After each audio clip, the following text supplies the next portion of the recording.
प्यारे विद्यार्थियों, आज मैं आप सभी के लिए फिर से लेकर आ गया हूं प्लेटफॉर्म 3200 प्लस मैथ का अगला पार्ट। अभी तक आप सभी को 2620 तक के एक क्वेश्चन का फुल सॉल्यूशन दिया जा चुका है, बिल्कुल हॉट ट्रिक के साथ। आप प्रयास करके देख लीजिए, YouTube पे आपको किसी पार्टिकुलर बुक को पूरी तरीका से समाप्त नहीं किया गया है। और अब कुछ ही दिन में हम लोग टोटल ये दोनों बुक मिला के 6000 क्वेश्चन समाप्त करने वाले हैं, क्योंकि वॉल्यूम 2 2722 क्वेश्चन का मैं पहले सोल्यूशन कर चुका हूं। जो विद्यार्थी नहीं देख रहे हैं देखिए, और लगातार दोस्तों को शेयर करते रहिए। नए विद्यार्थी हैं तो सब्सक्राइब करके पहले ही जुड़िए और हमारे चैनल को विजिट जरूर करिए। आइए शुरू करते हैं आज का क्लास 26 और 21 से। इधर जितने भी क्वेश्चन है बहुत इंपॉर्टेंट है, बहुत ही अच्छे क्वालिटी के क्वेश्चन है, तो आइए देखते हैं। क्वेश्चन नंबर 26-21 बहुत मजेदार क्वेश्चन है। अब देखने में तो बड़ा है लेकिन बहुत आसान तरीका से मैं बताता हूं। एक गोलाकार को 1:3 के अनुपात में विभाजित किया गया है। 1:3 के अनुपात में विभाजित किया गया है। बड़े भाग के हिस्से को शंकु बनाया गया। जो बड़ा वाला भाग है, चूंकि 1:3 है तो निश्चित है बड़ा भाग तो यही होगा। इसमें तो सोचने की कोई जरूरत ही नहीं, देखते ही पता चल जाएगा। इसको बनाया गया है शंकु। शंकु, बड़े भाग को शंकु में ढाला जाता है जिसकी ऊंचाई उसके आधार की त्रिज्या के बराबर है। मतलब त्रिज्या और ऊंचाई आपस में बराबर है। उसके बाद कहता है, उसके बाद जबकि छोटे हिस्से को एक सिलेंडर बनाया गया। सिलेंडर मतलब बेलन आप बोल सकते हैं। सिलेंडर मतलब बेलन। बेलन बनाया गया जिसकी ऊंचाई उसके आधार की त्रिज्या के बराबर है। तो इसका भी ऊंचाई इसके त्रिज्या के बराबर है, मतलब R बराबर H। चलिए कोई बात नहीं, इसका R दूसरा मान लिया, इसका R स्मॉल है, इसका कैपिटल है। अब कहता है कि शंकु के आधार की त्रिज्या के साथ सिलेंडर की ऊंचाई का अनुपात क्या होगा।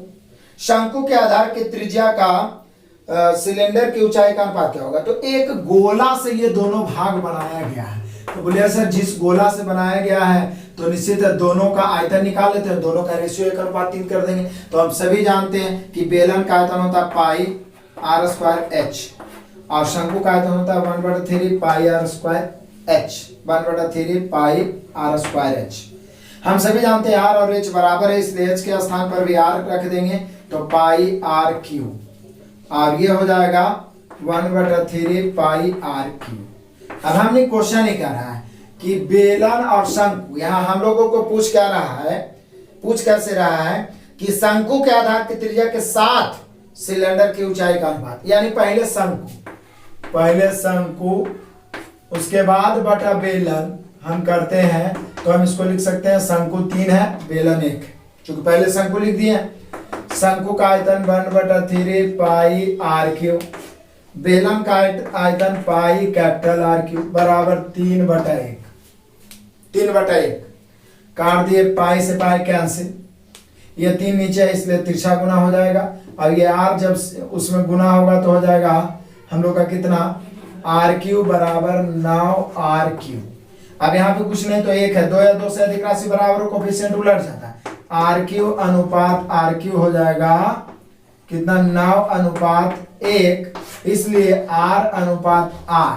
जब R³ बराबर 9 है तो क्यूब हटेगा तो क्यूब रूट हो जाएगा 9, और 1 का तो क्यूब रूट करिए चाहे क्यूब करिए एक ही रहता है। यानी हम कह सकते हैं शंकु की त्रिज्या और बेलन की त्रिज्या का अनुपात क्यूब रूट ऑफ 9:1, जो दिखा रहा है ऑप्शन नंबर C। कुछ किए नहीं, आप डरने की कोई जरूरत ही नहीं, बस फॉर्मूला याद रहना चाहिए था। ये शंकु बना है, ये बेलन बना है। शंकु का आयतन 1/3 पाई R² H, पाई R² H, RH बराबर है इसलिए क्यूब के रूप में बैठ गया। शंकु को पहले लिख दिए क्योंकि क्वेश्चन में कह रहा है कि शंकु की त्रिज्या और बेलन की त्रिज्या का अनुपात। उसके बाद में आराम से कोफिशिएंट उल्टे, क्यूब हटाए क्यूब रूट हो गया 9:1 option cube root of 9:1 option number C। Next question number 26-22 फटाफट देखते हैं। यदि दो समान त्रिभुज की समरूप भुजाओं का अनुपात 2:3 हो तो ऊंचाइयों का अनुपात, तो ये भी तो आंसर 2:3 होगा, क्योंकि जब दो त्रिभुज समरूप हो तो दो त्रिभुज के भुजाओं का अनुपात, ऊंचाइयों का अनुपात, माध्यिकाओं का अनुपात, परिमापों का अनुपात सभी समानुपाती होता है। जबकि क्षेत्रफल जो होता है भुजाओं, ऊंचाइयों, शीर्षलंबों के वर्गों के समानुपाती होता है। लेकिन भुजा का अनुपात ये रहेगा तो वही ऊंचाई का भी अनुपात होगा, वही शीर्षलंब का अनुपात होगा, वही माध्यिका का अनुपात होगा। तो यहाँ 2:3 भुजा का अनुपात दे लें तो ऊंचाई का अनुपात भी 2:3 होगा। Option number A। Next question question number 26-23 आ जाइए। एक 3 अंकों की संख्या में सैकड़ों वाले स्थान का दहाई वाले स्थान के अंक का 4 गुना है। 3 अंक में हम सभी जानते हैं कौन कौन संख्या होता है, सैकड़ा, दहाई और इकाई। ये तीनों में रेशियो दिया हुआ है। कैसे? रेशियो में भी पढ़े थे, जिससे दुगुना तिगुना 4 गुना रहे उसको 1 मानते हैं। एक 3 अंकों की संख्या में सैकड़ा वाले स्थान का अंक इकाई वाले अंक का 4 गुना है और दहाई वाले स्थान का अंक इकाई वाले अंक का 3 गुना है। सैकड़ा वाले जो है इकाई का 4 गुना, दहाई वाले जो है स्थान का अंक इकाई वाले का 3 गुना, तो इकाई को 1 मानेंगे। और सैकड़ा वाले अंक जो है इकाई वाले का 4 गुना, ये 1 तो 1 4, और दहाई वाले स्थान का अंक है इकाई वाले का 3 गुना, ये 1 तो 1 3, 4 3 1। ये तो रेशियो हो गया, संख्या से मतलब ही नहीं, रेशियो निकल गया।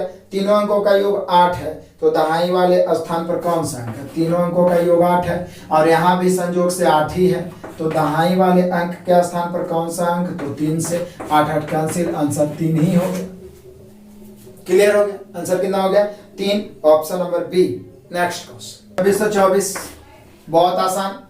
यदि 157 लीटर तेल का मूल्य 157 लीटर तेल का मूल्य है 29,763 रुपया 65 पैसा, तो बोला प्रति लीटर। तो बोले सर सिंपल, क्या दिक्कत क्या है इसमें? तो 1 लीटर प्रति लीटर का निकालना है, तो 29,763 रुपया 65 पैसा में 157 से भाग दे दो। अब इसको भाग दो, ये लेंदी कैलकुलेशन हो गया। कट रहा है, छोटा है तो भाग दो, नहीं तो डायरेक्ट ये अंततः आपको कट के आ जाएगा 189 रुपया 58 पैसे। ये आ जाएगा हम लोग का आंसर कैलकुलेशन करके। क्लियर है? इसको भाग दीजिए तो यही आंसर होगा। आंसर है option number B. Next question अब 20-25 आएंगे। बहुत सिंपल तरीका से मैं बताता हूं। 26-25 जरा ध्यान दीजिएगा। ग्राफ तो आपको दिख ही रहा होगा। यहाँ सीधे पूछ रहा है क्या? उपरोक्त ग्राफ के आधार पर सप्ताह भर में अर्जित कुल धनराशि। तो जोड़ दीजिए। संडे के सामने ग्राफ यानी पॉइंट 100 रुपया दर्शा रहा है। मंडे के सामने पॉइंट 500 के सामने है 500 रुपया। ट्यूसडे के सामने पॉइंट 300 के सामने है 300 रुपया। वेडनेसडे के सामने पॉइंट 600 के सामने है 600 रुपया। थर्सडे के सामने जो है 600-700 के बीच में है तो 650 ले लेता हूं। फ्राइडे के सामने जो है वो 300 है और सैटरडे के सामने जो पॉइंट है वो 300-400 के बीच में है तो 350। जोड़ दीजिए।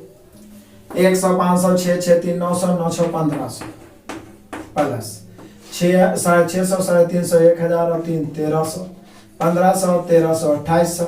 हम लोग का आंसर हो जाएगा 2800, option number D. Next question number 26-26 और मजेदार सिंपल है। निम्नलिखित में से कौन एक संयुक्त संख्या? संयुक्त संख्या मतलब भाज्य संख्या। संयुक्त संख्या उसको कहेंगे जिसका 2 से अधिक विभाजक हो। तो ये तो देखने में पता चल रहा है कि 51 होगा, ऑप्शन नंबर डी। क्योंकि 51 3 से करता है, 17 से करता है, 1 से तो सब करता है, 51 से भी करता है। इसका 4 भाजक है। बाकी सब अभाज्य संख्या 31 61 41 सिंपल है, छोटा छोटा पता भी। तो हम लोग का आंसर होगा option number D. Next question number 26-27 simple. 84 metre लंबी किसी रस्सी को 7-5 के अनुपात में बांटा जाए तो लंबे टुकड़े की लंबाई। तो बोले सर यहाँ 84 है, यहाँ दोनों टुकड़ा मिलाएंगे तो 7-5 12 हो जाएगा। लंबा टुकड़ा है तो 7 से गुना, छोटा टुकड़ा पूछना तो 5 से। 12 7 84 7 7 49, यानी लंबे टुकड़े की लंबाई मीटर में है तो 49 metre, option number D. Next question number 26-28 बहुत मजेदार क्वेश्चन है ट्रिगोनोमेट्री का। देखिए cot अल्फा बराबर √2 + 1, तो cot अल्फा बराबर √2 + 1 तो tan अल्फा पहले निकाल लेते हैं। tan अल्फा बराबर 1/cot होता है, मतलब जस्ट इसका उल्टा होगा। और जब उल्टा करके कंजुगेट करें तो कुछ नहीं बदलेगा, सिर्फ √2 - 1 आएगा। कितना बार बता चुका हूं, किसी बीच का चिन्ह बदलता है कंजुगेट करने से, समय बचेगा, ये ध्यान रखिएगा। तो पूछ तो यही रहा है हम लोग को कि tan अल्फा - cot अल्फा बराबर व्हाट। तो दिक्कत क्या है? tan अल्फा हम लोग निकाल ही चुके हैं, √2 - 1 cot अल्फा तो √2 माइनस में हो जाएगा, चूंकि √2 + 1 है तो काटेंगे √2 प्लस में √2 -1 मिला के -2, यानी हम लोग का आंसर होगा -2, option number C. Next question question number 26-29 को थोड़ा गौर करिएगा। यहाँ पे ग्राफ आपको थोड़ा सा धुंधला हुआ, लेकिन मैं आपको समझा रहा हूं। दो ग्राफ है। कहता ग्राफ में दिए गए आंकड़े कारोबार की स्थापना हेतु चीन की यात्रा करने वाले व्यक्तियों का देशवार, मतलब चीन की यात्रा कौन कौन देश से, एवं आयु वार, कितना कितना आयु के बीच विवरण दिया गया है। यदि किसी वर्ष में 5 लाख लोगों ने चीन की यात्रा की तो 20 एवं 40 की आयु के बीच चीन की यात्रा करने वाले ब्रिटिश नागरिक। तो मैं ग्राफ को थोड़ा समझा देता हूँ। जैसे ये ग्राफ है, ये यात्रा करने वाले लोग हैं, और एक ग्राफ है, ये आयु वर्ग दिया गया है। ठीक है, ये थोड़ा समझ जाइए। तो इस प्रकार से ये ग्राफ बना हुआ है, जिसमें कह रहा है कि ये है हम लोग का अमेरिकन है 60%, चीन यात्रा करने वाले अमेरिकन है 60%, ब्रिटिश है 20%, ब्रिटिश है 20%, और यहाँ पे कुछ देश लिखा गया है 60 और 20 80 हो गया, ये 15% यहाँ पर कोई है, और ये है 5%। खैर हमें ब्रिटिश पूछ रहा है, वो पता चल रहा है।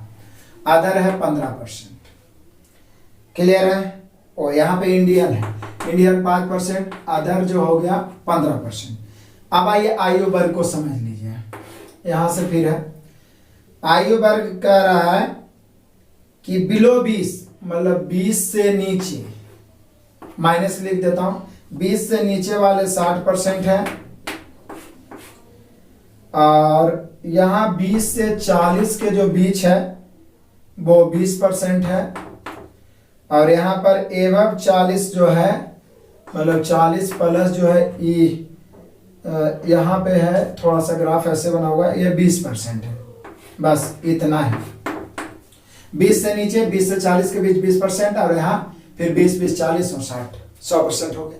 तो ये यात्री का टोटल संख्या है, देशवार देश, यहाँ आयुवार।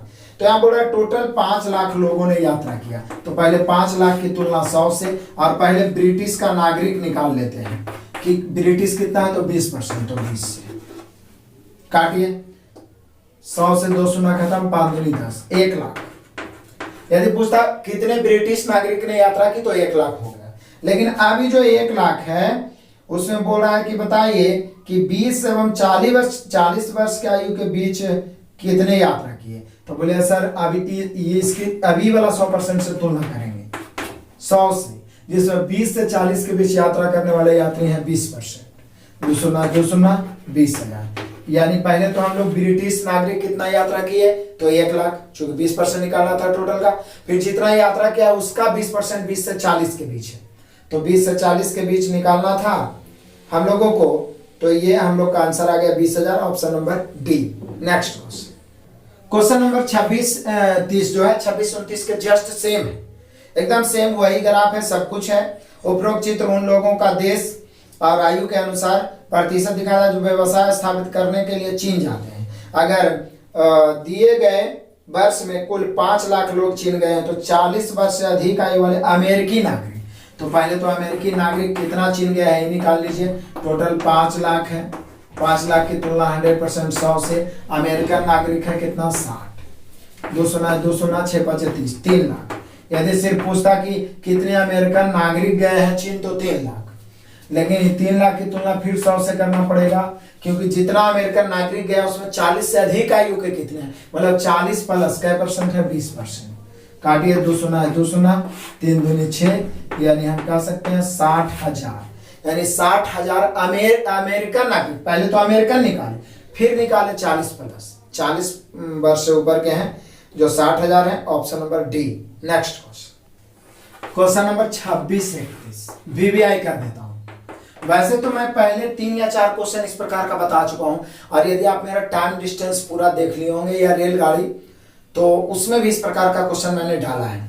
एक रेलगाड़ी जो एक नियम गति से चल रही है, समान दिशा में चलने वाले 2 व्यक्ति को, मतलब इधर से मान लीजिए, देखे समझाता हूं मैं। ये रेलगाड़ी जा रहा है, इसी दिशा में समान दिशा में 2 व्यक्ति जा रहा है, 2 व्यक्ति जा रहा है। क्लियर। क्रमशः इसको 4 सेकंड में पार करता है, उसको 4.2 सेकंड में पार करता है। जबकि चाल दिया हुआ पहला व्यक्ति का चाल कितना दिया हुआ है, 4.5 किलोमीटर प्रति घंटा, 4.5 किलोमीटर प्रति घंटा, और दूसरा व्यक्ति के चाल 6 किलोमीटर प्रति घंटा है। तो बोल रहा है रेलगाड़ी की किलोमीटर प्रति घंटा में चाल क्या होगा, रेलगाड़ी की चाल हम लोग मान लेते हैं भी किलोमीटर प्रति घंटा। अब हम पूछें कि रेलगाड़ी की लंबाई बताओ, तो बोलिए सर लंबाई मतलब होता है दूरी, और दूरी बराबर चाल गुना समय। जब कोई रेलगाड़ी किसी व्यक्ति को पार कर रहा है तो रेलगाड़ी की लंबाई ही दूरी होगा। तो लेकिन जब व्यक्ति भी उसी दिशा में भाग रहा है तो चाल तो घटेगा ना। तो लंबाई यानी दूरी बराबर चाल गुना समय। तो ट्रेन के चाल भी पहला आदमी के चाल 4.5 गुना समय 4 सेकंड, लेकिन चूंकि किलोमीटर में तो पहले इसको 5/18 करेंगे और सेकंड कर देंगे कितना सेकंड में पार कर रहा है, 4 सेकंड में। ये पहला व्यक्ति के अनुसार लंबाई, लेकिन ट्रेन तो वही है ना, तो दूसरा व्यक्ति के अनुसार लंबाई क्या होगा, लंबाई में दूरी बराबर चाल गुना समय, लेकिन चाल यहाँ सापेक्षिक चाल होगा। ट्रेन के चाल भी दूसरा व्यक्ति की चाल 5/18 कै सेकंड में 4.2 सेकंड। ये भी वही ट्रेन की लंबाई, ये भी वही ट्रेन की लंबाई है, दोनों की लंबाई आपस में बराबर। हम लोग को भी का मान निकालना है, 5/18 कैंसिल, चूंकि बराबर है तो कट जाएगा लेफ्ट राइट, बराबर है तो लेफ्ट राइट हम ऐसे भी काट सकते हैं। पॉइंट काटेंगे तो इधर 0 बैठेगा, काटेंगे तो 20 दूनी 40, 21 दूनी 42। अब ब्रैकेट तोड़िए, देखें कितना आसान से मैं निकाल रहा हूँ। पहले भी 20 को इधर भी, इधर 21 भी, चूंकि बीच में दोनों बराबर है, 20 21 भी 20 भी, तो घट के 1 भी। जब दोनों प्लस में है या दोनों माइनस में हो तो घटेगा।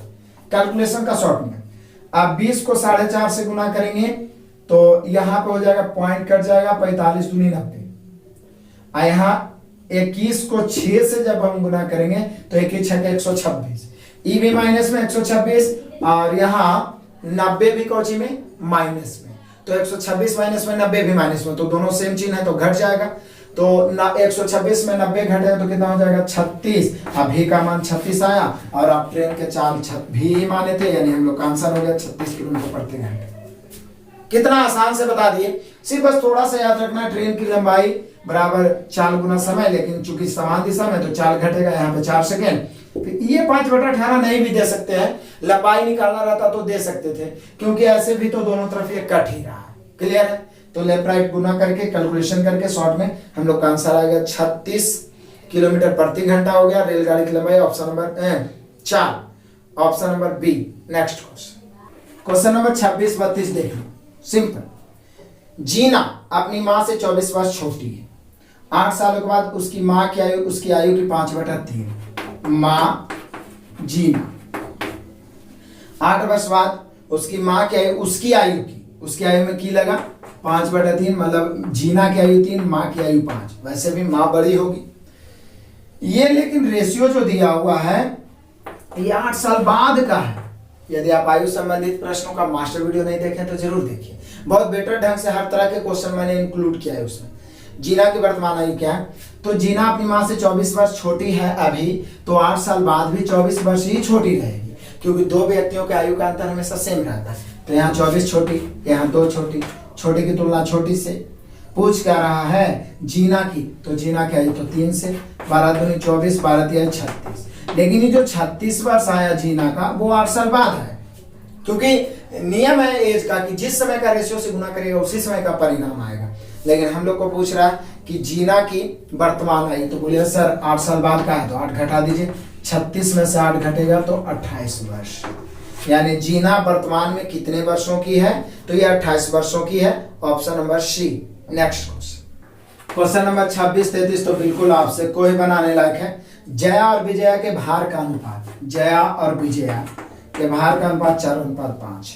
यदि उनके भार का योग 72 kg है तो विजया कितना है, यहाँ 72, यहाँ 4 5 9, योग की तुलना योग से विजया निकालना है 5 से, काट दो 9 8 72, 8 5 40, यानी विजया का भार कितना KG, 40 kg। Option number A. Next question number 26 34 BBI कर रहा हूं, जिसको बीबीआई कर दूं उसको कम से कम आप 4 बार तो जरूर बनाइए, क्योंकि यही सब आपका प्लस पॉइंट होगा। यही सब में विद्यार्थी अटके थे। क्वेश्चन लंबा है लेकिन आसान तरीका से बताता हूं। इस प्रकार से, इससे भी बड़ा क्वेश्चन पहले मैं बता दिया हूं कि एक गेम में एक बना रहा है, एक दूसरा डिस्ट्रॉयड कर रहा है, बर्बाद कर रहा है। उसी प्रकार से ये है।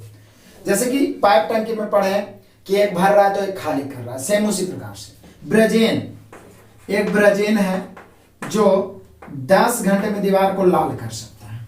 क्या कर सकता है? लाल। जबकि आगे कहता है बलरी जो है, नाम भी बहुत अच्छा पिछला बार दिया था, बलरी है जो 12 घंटे में पूरे दीवार को सफेद कर सकता है।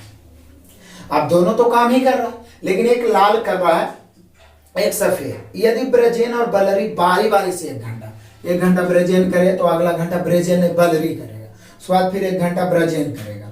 बारी बारी से सीमेंटेड दीवार पर तब तक काम करते हैं जब तक दीवार पूरी तरह से लाल नहीं हो जाए। पहले क्वेश्चन को समझना है कि दीवार का मकसद क्या है करना। यदि लाल करना मकसद है तो लाल वाला पॉजिटिव काम हो गया, सफेद वाला निगेटिव काम हो गया। चूंकि अंततः उसको लाल करना है तो बोला लाल रंग से रंगने में कितने घंटे लगेंगे, तो अंततः इसको रंगना तो लाल ही है। हालांकि काम तो दोनों कर रहा है, तो इस समय हो गया, समय के उल्टा क्षमता हो जाएगा। 12 इधर 10 इधर, 6 दूनी 12 5 दूनी 10, लेकिन ये निगेटिव काम हो गया। ये 6 लाल करेगा, ये 5 सफेद कर देगा, तो बचा तो एक ही। हमें काम कितना करना है? किसी एक को लेंगे 60 करना है, लेकिन बारी बारी से 1 घंटा में 6, लेकिन हम अंततः लाल करना है तो 1 घंटा में 6 लाल कर सकता है, तो 6 पहले घटा लेते हैं। चूंकि अंतिम 1 घंटा में मान लीजिए इसका नंबर आ गया, आई पूरा दीवार को लाल कर दिया तो ये जीत जाएगा। तो यहाँ पर 60 में से 6 घटा लें। जब भी ऐसा क्वेश्चन हो तो 6 घटा लिए तो बचा कितना? तो बोले सर बच जाएगा 54। और 54 किसी तरह कैसे होगा लाल? तो बोले सर ये पहले 1 घंटा में 6 लाल करे, अगला 1 घंटा में 5 सफेद कर देगा, तो बचेगा कितना? 1। तो 1 लाल होने में लग जाएगा 2 घंटा। बोलिए 2 घंटा क्यों सर? 2 घंटा क्यों? क्योंकि 1 घंटा ही लेगा लाल करने में, अगला 1 घंटा ही सफेद करने में, फाइनली जो 1 बचेगा तो 2 घंटा मैंने बचेगा 2 घंटा। 1 लाल होने में 2 घंटा, हमें 54 लाल करना है तो 54 से इधर गुना, तो 54 से इधर गुना, तो 54 से इधर भी गुना। 54 लाल करने में 108 घंटा। अब बारी आ जाएगा ब्रेजेन का, क्योंकि पहले ब्रेजेन किया, फिर बलरी, फिर ब्रेजेन, फिर बलरी, करते करते हम लोग पेयर लेके चल रहे हैं, तो फिर बारी आ जाएगा ब्रेजेन का। और अभी 54 लाल हो ही गया है। हम सभी को करना कितना है? तो बोले सर 60 करना है तो 6, और इसका क्षमता भी 6 है, तो ये 6 लाल कर देगा, 1 घंटा समय लेगा। चूंकि ये जो क्षमता होता है 1 घंटा का होता है, तो अंततः 60 लाल करने में जो समय लगेगा वो 108 और 109 घंटे का समय लगेगा। 109 घंटे, ऑप्शन नंबर ए। कितना आसान से बताया, फिर से समझिएगा। पहले ये देखना है कि मकसद क्या है। लाल करना मकसद है तो सफेद को निगेटिव मान लेते हैं। चूंकि इसका क्षमता है कि 1 घंटा में 6 लाल कर सकता है, इसलिए पहले 1 घंटा का लास्ट वाला हम घटा लेते हैं। अब 54, तो 1 लाल करने में 2 घंटा, 54 लाल करने में 54 दूनी 108 घंटा। अब अंततः 6 बच रहा है, इसी का बारी है, 6 लाल करेगा, 1 घंटा समय लेगा, 109 घंटा। जरूर 3-4 बार बनाना है, option number A. Next question number 26-36 देखते हैं, क्योंकि 26-35 जो है वो जीके है। जीके है, ये आप जानते हैं तो कमेंट में जवाब दे सकते हैं। भारत के पूर्व बल्लेबाज और अब कमेंटेटर संजय मांजरेकर की आत्मकथा का किस नाम से 17 जनवरी 2018 को लोकार्पण किया गया? ठीक है, यही क्वेश्चन है। और अब हम लोग देखते हैं क्वेश्चन नंबर 26 और 36। सिंपल क्वेश्चन है, पीछे भी बना चुके हैं और बहुत इंपॉर्टेंट क्वेश्चन भी है, चूंकि ये सब क्वेश्चन बिल्कुल नहीं छूटना चाहिए। त्रिभुज एबीसी में, त्रिभुज ए बी सी में ए बी 10 है, बी डी 6 है, लेकिन बी डी है क्या? तो बी डी है, बी डी 6 है, डी सी 7.5 है। कोणीय को द्विभाजक करने वाली रेखा आंतरिक रूप से बीसी रेखा को डी बिंदु पर मिलती है। कोणीय को जो द्विभाजक कर रहा है वो जो आंतरिक रेखा है बीसी को डी बिंदु पर मिलती है, यही है डी। अब शुरू से पढ़िए, ए बी 10 है, बी डी 6 है, और डी सी 7.5 है। पीछे भी हम लोग बनाए थे, तो हम लोगों से पूछ रहा है कि सी ए क्या है। सी ए या ए सी बोल सकते हैं हम लोग। तो मैं बता दूं कि जब कोई एंगल का द्विभाजक सामने वाले भुजा को 2 भागों में बांटता है तो वो दोनों का अनुपात जो होता है अन्य भुजाओं के अनुपात के बराबर होता है। यानी हम यहाँ पे कह सकते हैं ए बी बटा ए सी बराबर बी डी बटा डी सी। तो ए बी 10 दिया हुआ और ए सी यानी सी ए हम लोग को निकालना है। बी डी दिया हुआ 6 और डी सी दिया हुआ 7.5। पॉइंट काटेंगे ऊपर 0, 15 चौक 60, 15 बचे 75। काटेंगे 2 दूनी 4 और यहाँ से 5 दूनी 10, तिरछा गुना होगा 2AC बराबर 25, दैट मीन्स AC या CA बराबर 25/2, 25/2 मतलब 12.5। हमें तो लगता होगा वो सेम क्वेश्चन पिछला क्लास में मैंने बताया है। तो यहाँ पे हम लोग का आंसर, सिर्फ ये ध्यान रखना कि जब द्विभाजक सामने वाले को काटे तो ये दोनों का अनुपात अन्य दो भुजाओं के समानुपाती होता है। बस बराबर करेंगे, मान रखेंगे, जिसका निकालना है आ जाएगा। तो 12.5 आया, option number A. Next question number 26-37 कह रहा है निम्नलिखित में कौन संख्या 16,384 का वर्गमूल है। लगभग हर सेट में आ रहा है इसका वर्गमूल बताना, और वर्गमूल निकालने का बहुत शॉर्ट तरीका मैंने आपको बताया है, उस वीडियो को जरूर देखिएगा। मैं यहाँ पे बताता हूँ कैसे। इकाई अंक के आधार पर अंतिम में 4 है तो वर्गमूल का अंतिम 2 भी हो सकता है, 8 भी हो सकता है, क्योंकि 2 का स्क्वायर भी 4। वर्गमूल किसका निकलेगा? जो किसी न किसी का वर्ग हो। 8 का भी 64 के 4। अब इसके बाद 2 अंक काटते हैं। 163 लगभग किसका स्क्वायर? तो बोले सर 163 लगभग आपका 13 का स्क्वायर तो 169 हो जाता है, तो 12 लेके चलेंगे। अब 12 यहाँ लिख दिया, इधर 12 होगा। 12 का स्क्वायर होता है 144, यह है 163, यानी 16 3 19 का अंतर हो गया। तो 19 12 से जो अंतर लाए हैं वो 12 से बड़ा है छोटा? बड़ा है, तो बड़ा होगा।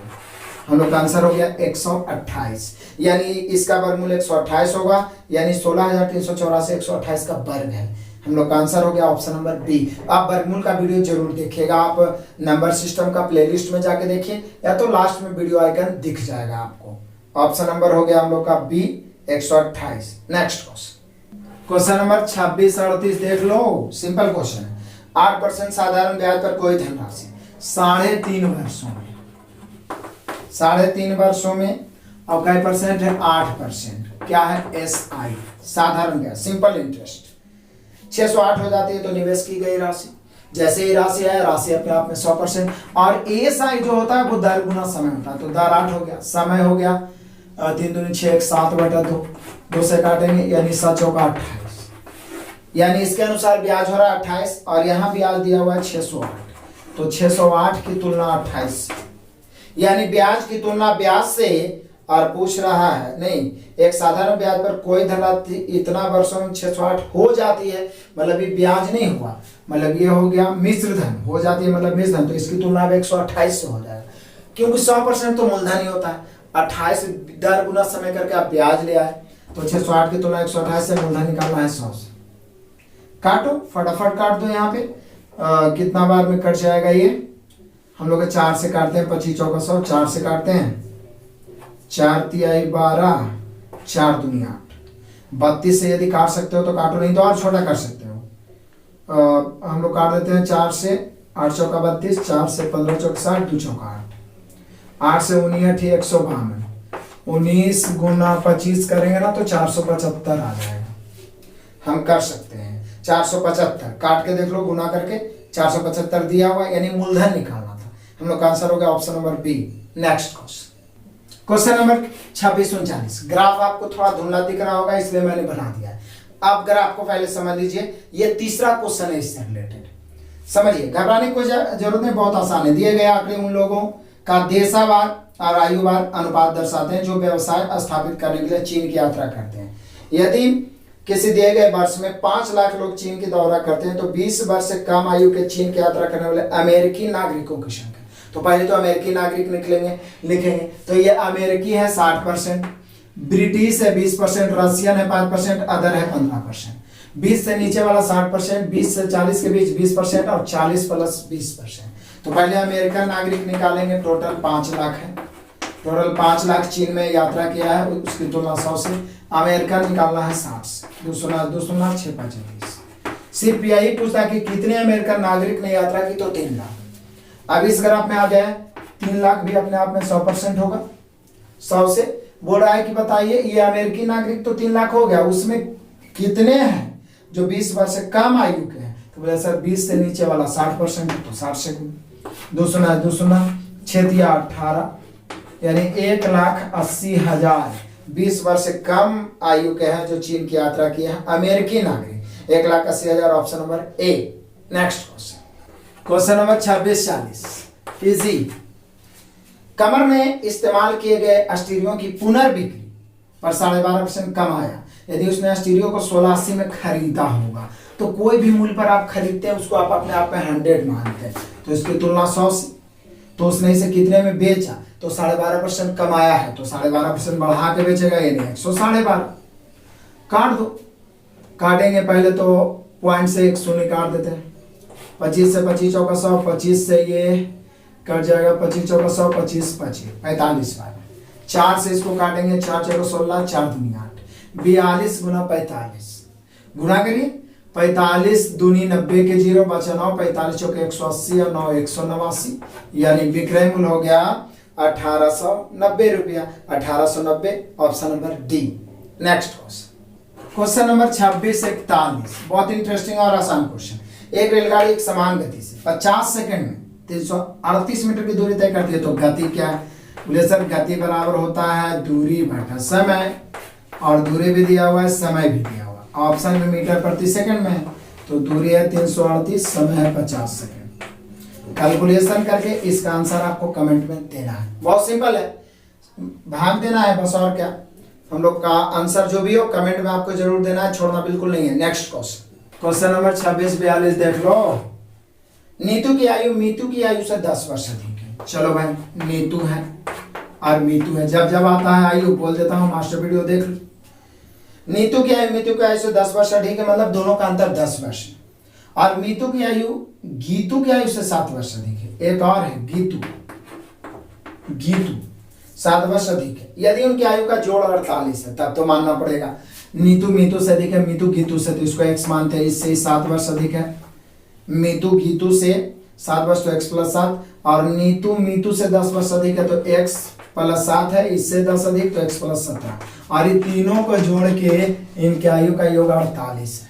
हमने क्वेश्चन ही करा, इनके आयु का योग 48 है, तो बराबर में 48 कर दिए। अब फटाफट हम लोग को x निकाल लेना है, पूछ रहा है नीतू की आयु क्या है, तो पहले x निकाल दो, x x x 3x बराबर 48 में से 17 और 7 24 होगा, घटेगा तो बचेगा 24, 8 तिहाई 24। अब यदि गीतू पूछता तो 8 वर्ष, मीतू पूछता तो 8 7 15 वर्ष, और इससे 10 वर्ष ये बड़ा, या तो यहाँ पे 8 रखेंगे, 8 और 17 25 वर्ष।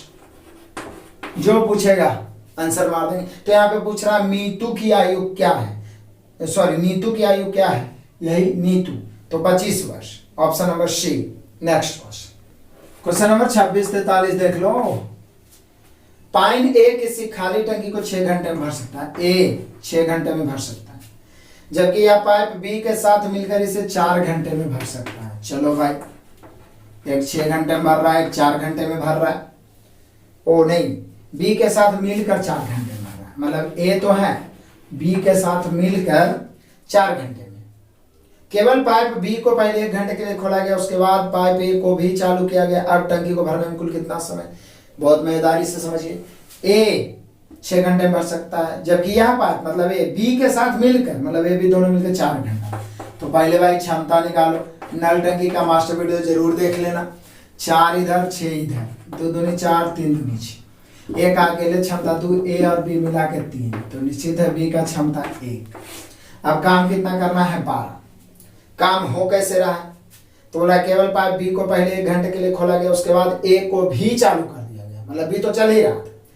अब टैंक को भरने में कुल कितना समय, तो बोले सर पहले तो 1 घंटा बी चला है, तो बी का क्षमता 1 है, 1 की क्षमता से 1 घंटा। अब ए को भी खोल दिया गया, तो ए और बी मिला के 3 हो गया, तो यहाँ से कई घंटा लिया, ये निकालते हैं टी घंटे। 1 जाके इधर घटेगा तो 3t बराबर 11, तो t बराबर 11/3। अब 11/3 हम करेंगे तो 3 तिहाई 9, 3 पूर्णांक 2/3 हो, यानी हम इसको बोल सकते हैं 3 घंटा।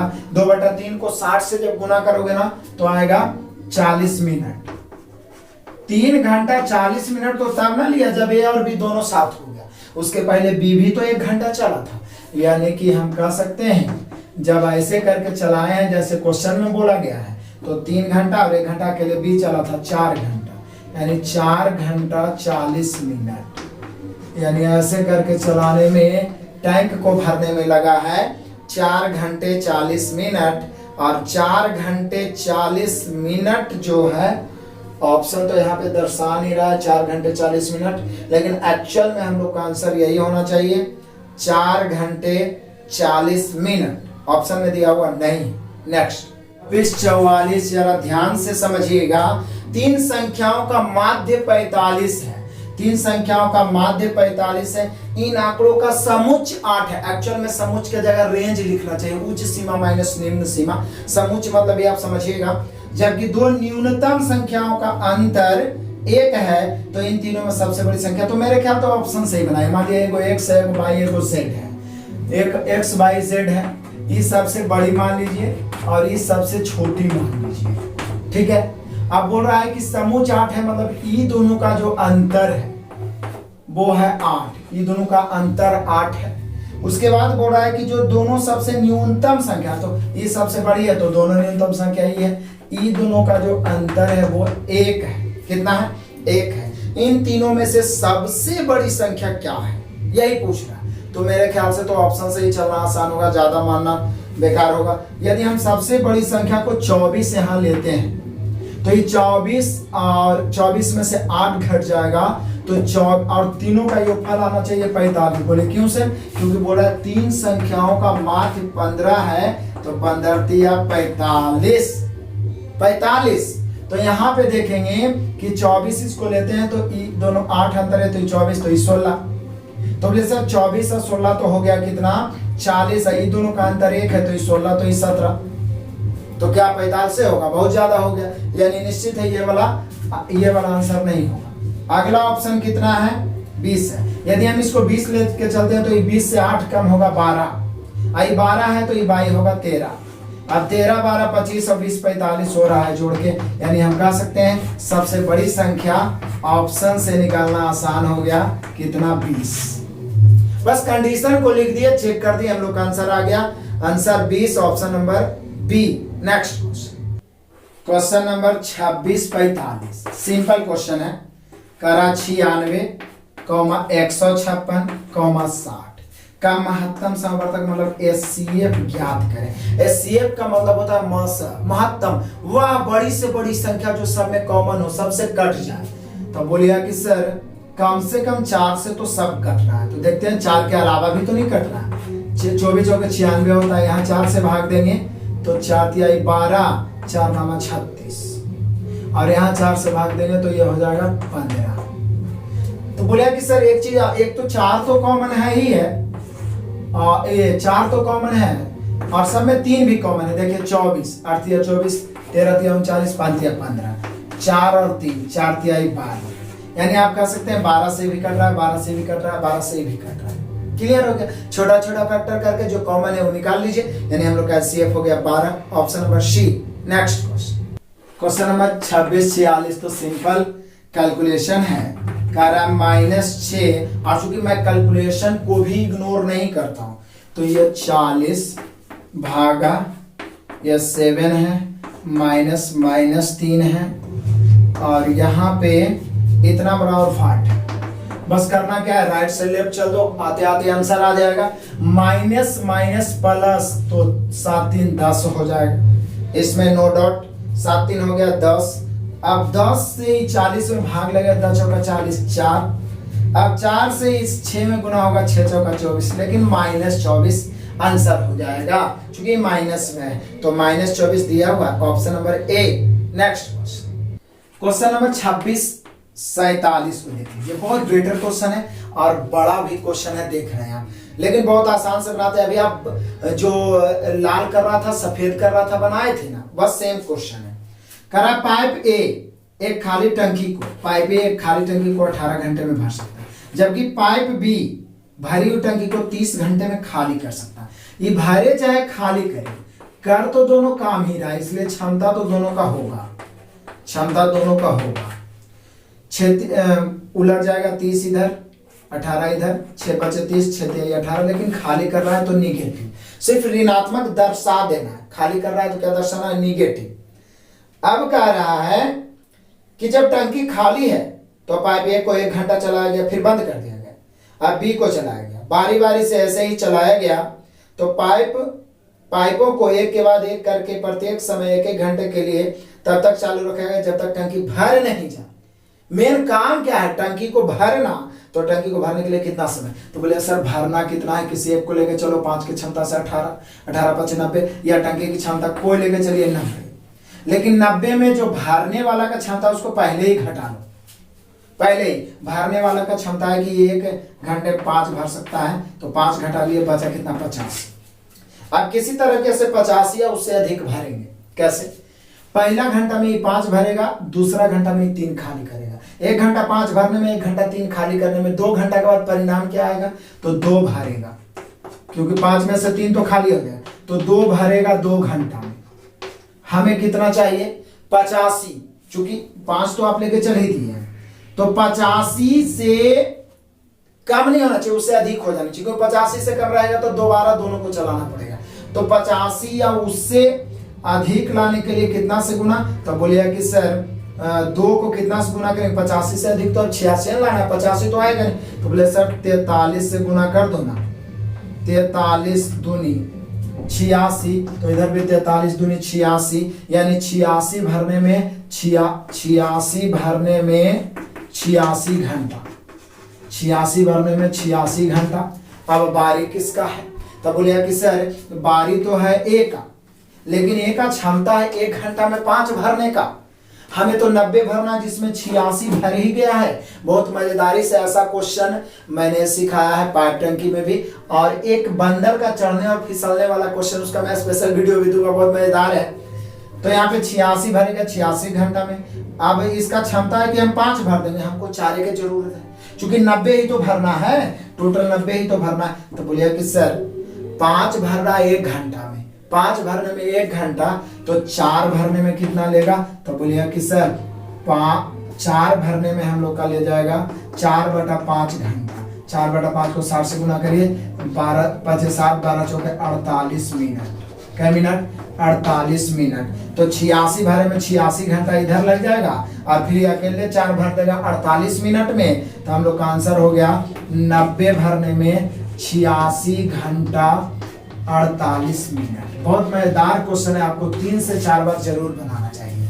और 86 घंटा 48 मिनट, इस पर मैं स्पेशल देखिए, ये सब जितने भी जटिल क्वेश्चन है ना, मैं सबको छांट रहा हूँ, एक बार एक टाइप के 15 10 क्वेश्चन मैं इसी से आपको फिर से दूंगा, ताकि जो अभी से तो आपका प्रैक्टिस 3-4 बार हुआ रहेगा, उसके बाद एक ही बार एक ही टाइप का कितनों हार्ड क्वेश्चन 10-15 मिलेगा ना, तो कमांड हो जाएगा, और प्लस पॉइंट के साथ हम लोग एग्जाम में बैठेंगे, रिजल्ट भी होगा।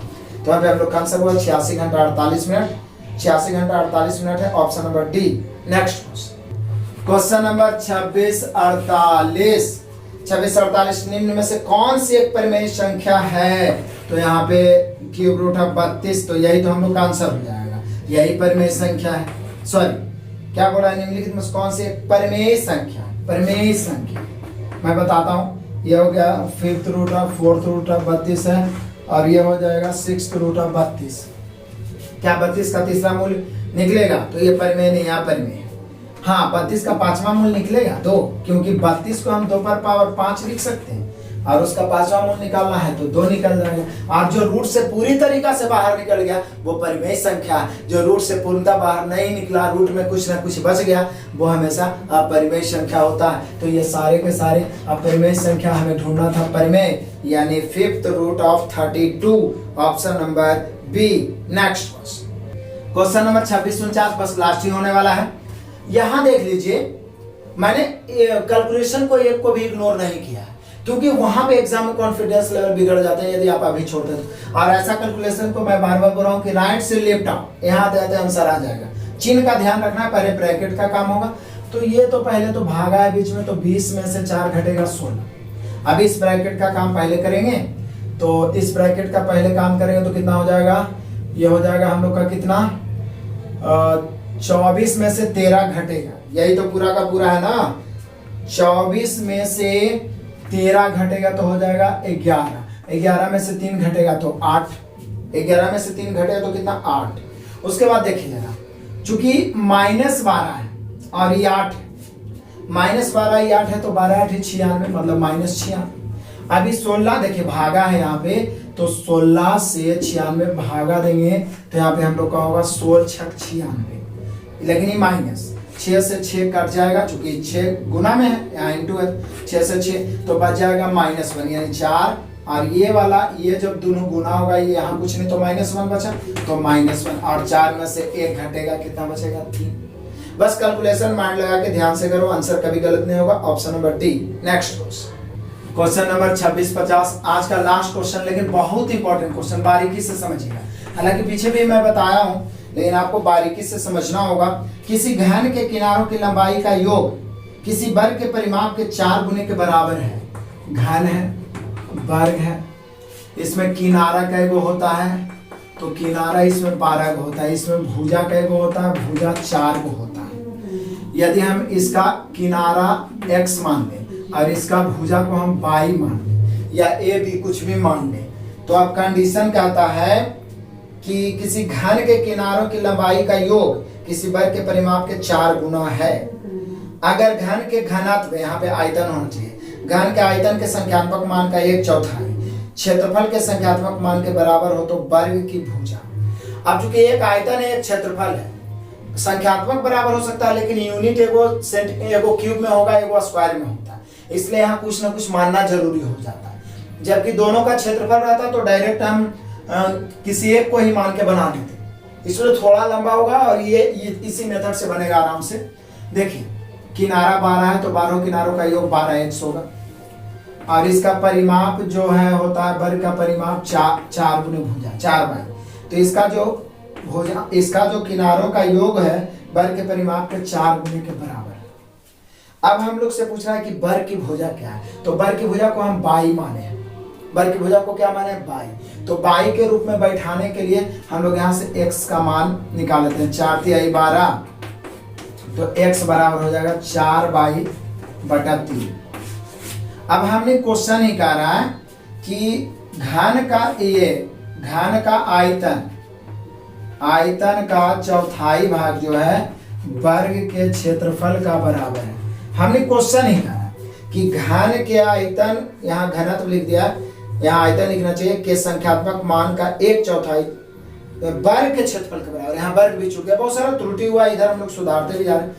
तो बोले सर सिंपल तरीका तो है, घन का आयतन होता है भुजा क्यू, तो भुजा हम लोग x माने हैं, तो x³ का 1/4 बराबर ये वर्ग का क्षेत्रफल हो जाएगा, तो वर्ग का भुजा y है तो y² हो जाएगा। अब हम लोग कह सकते हैं कि इसका मतलब सर x³ बराबर 4y², लेकिन हमें तो सिर्फ भुजा y चाहिए, तो x का भी मान y के रूप में रखेंगे, तो x का मान 4y/3 है। तो यहाँ पर जब 4y/3 का क्यूब करेंगे तो 64y³ और बटा में 3 के क्यूब 27 आ जाएगा, और बराबर उधर 4y² हो जाएगा। अब एक y² से y², 2 को y कट जाएगा तो एगो y बचेगा। यहाँ 4 का 4, 16 चौके 64, तो फाइनली जो बचेगा 16y बराबर तिरछा गुना होकर 27 से कहीं 27, और दैट मीन्स y बराबर जो बचेगा वो होगा 27/16। अब आंसर भी थोड़ा उटपटांग आया है, तो बहुत सारे बच्चे कंफ्यूज हो जाते हैं, जबकि हम लोग बस सिंपल तरीका से एक x y या a b कुछ भी मान के जो कंडीशन बोल रहा है उसको अप्लाई करेंगे, और जो ज्ञात करना है, वर्ग का भुजा निकालना है तो वर्ग के भुजा के रूप में ही मान निकालिए। यदि घन का किनारा निकालना रहता तो y को x के रूप में निकाल लेते। अब इसका आयतन का चौथाई उसके वर्ग का क्षेत्रफल बराबर लेके चले, लेफ्ट राइट किए, चूंकि वर्ग का भुजा निकालना था, वर्ग के भुजा के रूप में y के रूप में बैठा दिए x का मान, कैलकुलेशन करके y का मान आ गया 27/16, और दर्शा रहा ऑप्शन नंबर 4। तो हम लोगों ने देखा 30 क्वेश्चन, इसमें से बहुत सारे ऐसे क्वेश्चन थे जो जटिल थे और टाइम टेकन थे, तो ना तो बोर होने की जरूरत है ना तो डरने की जरूरत है, इसी पर प्लस पॉइंट करना है। तो इसको तो आप देख ही रहे हैं, लेकिन मैं इसका निचोड़ भी बनाने का प्रयास कर रहा हूं, सब क्वेश्चन छाटते जा रहा हूं। जैसे ही समाप्त होगा तो जो भी मुश्किल क्वेश्चन था, जो भी टाइम टेकन क्वेश्चन था, एक एक क्वेश्चन को मैं 10-10, 12-12 ग्रुप करके मैं आपको वीडियो अवेलेबल करवाऊंगा। थोड़ा सा इधर 1-2 दिन गैपिंग हुआ है, कुछ आसपास में शादी की वजह से ज्यादा बाजे बज रहे हैं, अभी भी आवाज जा रहा होगा। मैं बहुत प्रयास कर रहा हूं कि आप सभी को लगातार क्लास मिल पाए। शेयर करते रहिए आप लगातार, अच्छा लगा तो एक लाइक और कमेंट करना बिल्कुल ना भूलिए। बेस्ट ऑफ लक, धन्यवाद।